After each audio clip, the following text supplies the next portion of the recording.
안녕하세요. 미국 주식으로 은퇴 준비하기입니다. 오늘은 인브리지 파이프라인 회사에 대해서 살펴보도록 하겠습니다. 우선 이 회사의 기업 연구 자료 페이지를 살펴보도록 하겠습니다. 한국어로 잠깐 변환하도록 할게요. 한국어로 자동 번역을 하고 2019년 12월 30일 한 1년 정도 된 기업 연구 자료네요. 이 연구 자료를 살펴보고 또 최근에 배당 관련 평가 지표를 살펴보죠. 1995년부터 더 높은 배당금을 지급하는 양질의 중류기업. 현재 기업 배당 안정성 평가 점수는 57점으로 살짝 안전하다고 합니다. 1949년으로 거슬러 올라가는 인브리지는 북미 최대의 중류에너지 회사입니다. 이 회사의 석유 및 가스 파이프라인, 터미널, 저장시설 및 가공 공장은 대륙에서 가장 중요한 에너지 생산 지역을 연결하는 데 도움이 됩니다. 인브리지는 또한 규제된 천연가스 분배 유틸리티와 다양한 재생 가능 발전 자산을 소유하고 있습니다. 현재 이 인브리지 파이프라인이 어떻게 북미에 연결되어 있는지 보여주는 그림이고요. 인브리지의 핵심 비즈니스는 다음과 같습니다. 액체 파이프라인, 에비타의 55%라고 하네요. 대륙에서 가장 큰 파이프라인 및 터미널 네트워크인 이 사업은 북미에서 생산되는 원유의 약 25%를 공급지역 서부 캐나다 및 노스다코타의 최종 사용자에게 운송합니다. 공급지역이 서부 캐나다랑 노스다코타네요. 미국 걸프 연안에 위치한 정유소 및 수출 업체와 같은 시장입니다. 가스 전송 및 미드스트림, 에비타의 26%를 차지하고요. 캐나다와 미국에 있는 인브리지의 천연가스 파이프라인과 수집 및 처리 시설은 가스를 공급 분지에서 수요 센터로 이동하여 미국에서 소비되는 천연가스의 약 20%를 수송합니다. 인브리지가 석유 외에도 가스도 이렇게 담당하고 있는 것은 포트폴리오가 참 잘 다각화되어 있는 것 같아요. 석유만 하기에는 갈수록 좀 저물어져 가는 해 같고요. 하지만 가스는 앞으로도 한동안 계속 쓰일 것 같기 때문에 가스 쪽을 점점 늘려나가면 좋겠네요. 가스 분배 에비타의 13%, 인브리지는 북미에서 가장 큰 규제 천연가스 유틸리티를 소유하고 있으며 온타리오 및 퀘벡의 370만 소매 고객에게 서비스를 제공합니다. 재생가능 전력 및 에너지 서비스 에비타의 6%, 풍력과 태양열을 사용하여 장기 계약에 따라 유틸리티에 판매되는 전력을 생성합니다. 인브리지는 또한 고객에게 다양한 운송, 보관, 공급 관리 및 제품 교환 서비스를 제공합니다. 이 회사가 파이프라인만 있는 줄 알았는데 전력 및 에너지 서비스도 하고 있군요. 풍력과 태양열을 사용한다면 친환경 에너지 서비스도 하고 있네요. 앞으로 이 부분에 있어서 또 투자를 받고 주가가 더 성장할 수 있을 것처럼 생각이 되네요. 모든 사업에서 인브리지는 상품 가격에 대한 직접적인 노출을 최소화합니다. 회사 에비타의 약 98%는 규제된 서비스 비용 계약에서 생성되거나 볼륨 약정을 받거나 지불하거나 고정 수수료 계약에 의해 뒷받침됩니다. 인브리지는 1995년부터 매년 배당금을 늘렸습니다.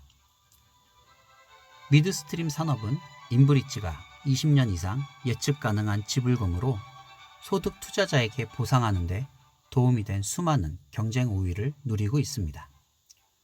수익성이 석유 및 가스 가격과 직접적인 관련이 있는 에너지 생산 업체와 달리 인브리지의 모든 수익은 고정 요금 조항과 종종 최소 수량 약정이 있는 장기 계약을 통해 지원됩니다. 단기 에너지 가격 변동성과 관계없이 인브리지의 현금 흐름은 고객이 계속해서 계약을 준수할 수 있는 한 안정적입니다.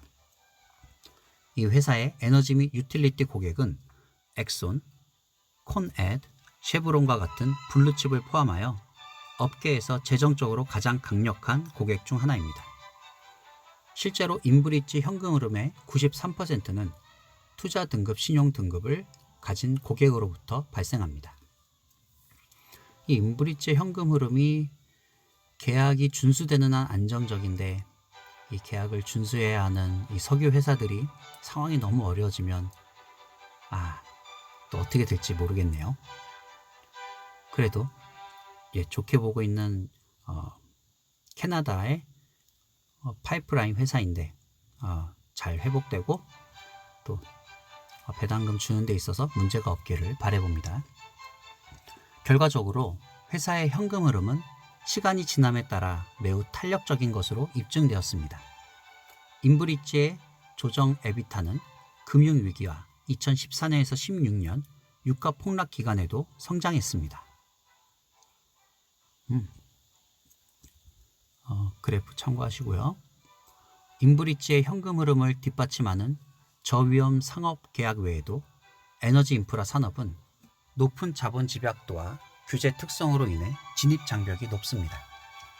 주요 프로젝트는 완료하는 데 수십억 달러의 비용이 드는 경우가 많으며 1마일의 새로운 파이프라인은 최근 몇 년 동안 구축하는데 마일당 700만 달러가 넘습니다. 한편 다양한 규제 당국이 신축 공사에 서명해야 합니다. 대부분의 프로젝트는 생산 허브 간의 병목 현상과 가격 격차를 해결하기 위해 추가 테이크아웃 용량이 필요하지 않으면 승인되지 않아 파이프라인 시스템이 상대적으로 거의 겹치지 않습니다. 즉 파이프라인 회사는 종종 상당한 인프라 투자에 대해 합리적인 수익을 얻을 수 있도록 과점을 누리고 있습니다.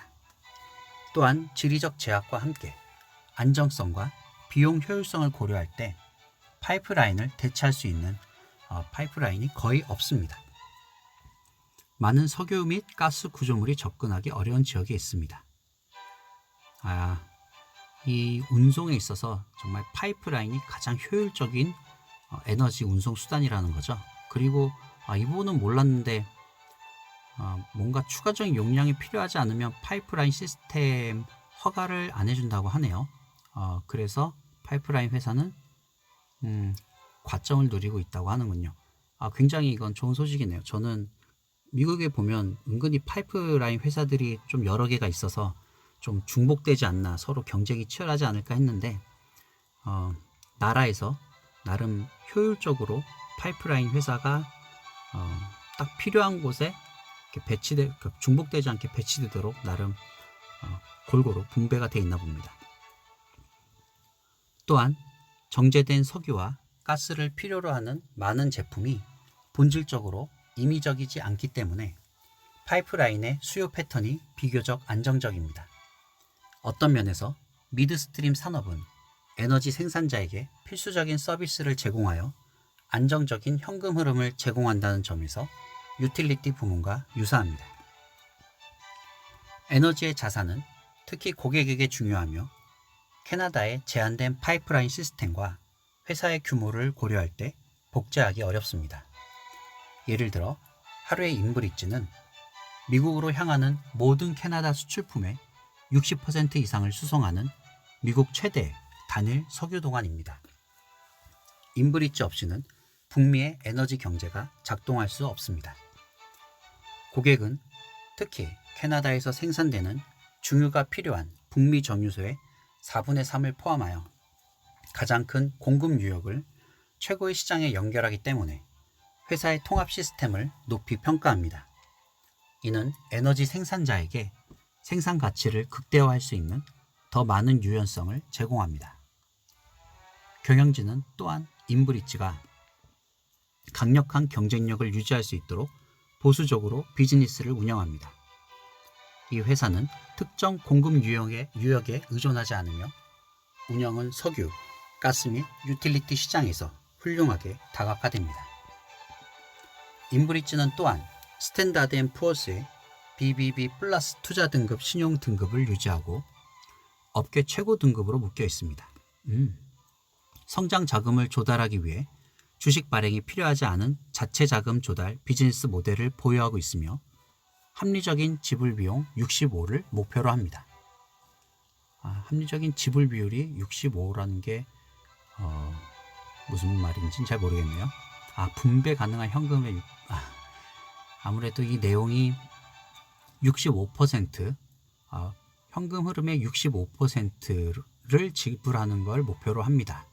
라는 얘기를 자동 번역이 약간 어색하게 번역한 것 같네요. 인브리지는 배당금이 비슷한 속도로 증가하면서 주당 연간 현금 흐름이 5에서 7% 증가할 것으로 예상합니다. 이 회사는 파이프라인을 확장 및 확장하고 수출 인프라를 지속적으로 구축하고 가스 유틸리티로 더 많은 고객에게 서비스를 제공할 기회를 보고 있습니다. 인브리지의 성장 계획은 세계 인구 증가, 도시화 증가 및 개발도상국 생활 수준 상승에 힘입어 2040년까지 전 세계 에너지 수요가 24% 증가할 것으로 예상됩니다. 글로벌하게 에너지 수요가 늘어나면 그 에너지들을 운송하는 이 미드스트림 기업들도 성장하겠죠. 네, 그림 참조하시고요. 이 과정에서 인브리지는 대륙이 저비용 에너지 생산자로서의 지위와 석유 및 액화 천연가스 수출을 창출하는 기회 덕분에 북미 액체 및 천연가스 공급이 증가할 것이라고 믿습니다. 미래가 경영진의 희망대로 발전한다면 회사의 파이프라인, 터미널 및 처리 시설은 앞으로 수년간 탄탄한 수요를 누릴 것입니다. 그러나 회사의 미래 성장에 영향을 미칠 수 있는 몇 가지 위험이 있습니다. 주요 위험. 첫 번째, 캐나다 회사인 인브리지는 배당금을 캐나다 달러로 지급합니다. 이는 미국 달러 강세가 적어도 단기적으로 미국 주주에 대한 유효 배당액을 감소시킬 수 있다는 점에서 약간의 통화 위험을 야기합니다. 각 분기별 배당금은 일반적인 환율에 따라 지급될 때 캐나다 달러에서 미국 달러로 변환됩니다. 저희들은 또 이 받은 미국 달러를 한국 원화로 변환해야겠죠. 또한 모든 캐나다 주식과 마찬가지로 미국 인브리지 투자자는 15%의 해외 배당 세금 원청 징수를 받습니다. 미국과 캐나다 간의 조세 조약을 통해 미국 투자자는 이 원청 징수를 잠재적으로 회수할 수 있지만 세금 시에는 복잡하고 긴 서류 작업이 필요할 수 있습니다. 사업에 대한 근본적인 위험은 에너지 부분이 직면한 가장 큰 불확실성 중 하나는 석유와 가스에 대한 수요가 얼마나 오래 증가할 것인지입니다. 일부 투자자들은 탄소 배출량을 줄이고 재생 가능 에너지를 수용하려는 전 세계의 추진력이 많은 에너지 경영진이 예상하는 것보다 빨리 20년 내에 화석 연료 수요를 정점에 이르게 할 거라고 우려합니다. 말이 좀 어색하네요. 계속 읽을게요. 북미의 저비용 공급 위치가 위협받지 않는 한 향후 생산 성장률의 감소는 인브리지의 성장 야망을 약화시키고 회사의 가치에 부담을 줄 수 있습니다. 단기적으로 인브리지의 성장은 회사 백로그의 거의 절반을 차지하는 라인 3 교체 프로젝트의 실행 위험으로 인해 몇 가지 문제에 직면합니다. 파이프가 좀 오래돼서 교체할 때가 됐나요? 이 파이프라인 프로젝트는 다양한 허가 문제로 인해 다양한 지연에 직면했습니다. 우리는 이전에 이러한 문제를 검토했으며 라인 3가 폐기되더라도 인브리지의 배당금은 안전 프로필에 영향을 미칠 것으로 예상하지 않습니다. 그러나 추가 좌절은 회사의 단기 성장 전망을 늦출 수 있습니다. 마지막으로 투자자들은 인브리지의 주가가 현금 흐름이 아니더라도 유가와 상관관계가 있음을 알아야 합니다. 즉 인브리지는 사실상 에너지 유틸리티지만 주식 성능은 실제 규제 유틸리티만큼 안정적이진 않습니다. 인브리지에 대한 결론입니다. 인브리지는 북미에서 가장 잘 운영되는 미드스트림 기업 중 하나로 입증되었습니다. 이 비즈니스는 투자 등급 고객과의 장기 상품 가격에 민감하지 않은 계약 덕분에 수년 동안 예측 가능한 현금 흐름을 누려왔습니다. 약한 에너지 가격이 업계의 장기적인 성장 잠재력에 대한 우려를 불러일으켰지만 인브리지는 보수적인 자체 자금 조달 비즈니스 모델, 합리적인 지불 비율, 다양한 자산 구성 및 배당금에 대한 강력한 의지를 갖춘 재정적으로 견고한 회사입니다. 회사의 단기 현금 흐름과 배당 성장은 지연된 레벨 3 프로젝트로 인해 추가적인 불리한 개발로 인해 느려질 수 있지만 인브리지는 그렇지 않으면 업계의 위험 프로필에 익숙한 투자자에게 합리적인 장기 소득 투자로 보입니다. 네, 이제 최근에 배당 관련 평가 지표들을 살펴보겠습니다. 티커는 ENB고요. 산업 분야는 에너지 섹터이고 오일앤가스 스토리지 앤 트랜스포테이션, 오일과 가스 저장 및 운송을 하는 일을 하네요. 인브리지의 배당률은 현재 8.18%입니다. 그리고 배당 안정성 평가 점수는 57점으로 보더라인이 살짝 안전하다고 하고요. 배당금의 성장률은 작년에 10% 많이 올려줬네요. 그리고 가격은 $29 정도 하고 있고요. 시가총액은 59조 원 정도 됩니다. 그리고 베타 변동성 수치는 1.12로 약간 높은 편입니다. 1.1이면 높다고 하기엔 그래도 많이 안정적인 편이네요. 1점대 초반이니까요. 마이쉐어스 같은 경우는 예전 언급했던 샘플 포트폴리오에서 인브리지가 차지하는 비중을 보여주고 있고요. 디비든 세이프티 부분은 2020년 8월 13일 날 이 배당 안정성 평가 점수가 재확인되었다고 합니다.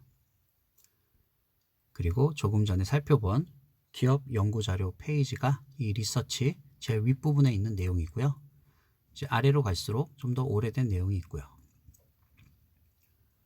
키 매트릭스, 중요 지표들을 보겠습니다. 배당 성향은 67%네요. 파이프라인 회사 중에선 살짝 높은 편이라고 하고요. 앞으로 68%를 67에서 68로 예상하고 있는데 파이프라인 기업 중에 약간 높은 편이라고 합니다. 그 다음에 에비타에 대한 부채 비율은 4.76으로 이것도 약간 높은 편이고요. 캐피탈에 대한 부채 비율은 50%로 이것은 좋네요. 이건 낮은 편이라고 하네요. 부채 비율은 낮은 게 좋죠. 디비든 스트릭, 배당금의 역사를 보면 25년간 줄이지 않고 계속 배당을 줄이지 않고 지급한 게 아니라 줄이지 않고 계속 배당을 지급해 왔다고 합니다. 25년 이상이요. 그래서 금융위기 때도 배당금을 늘려준 역사가 있군요.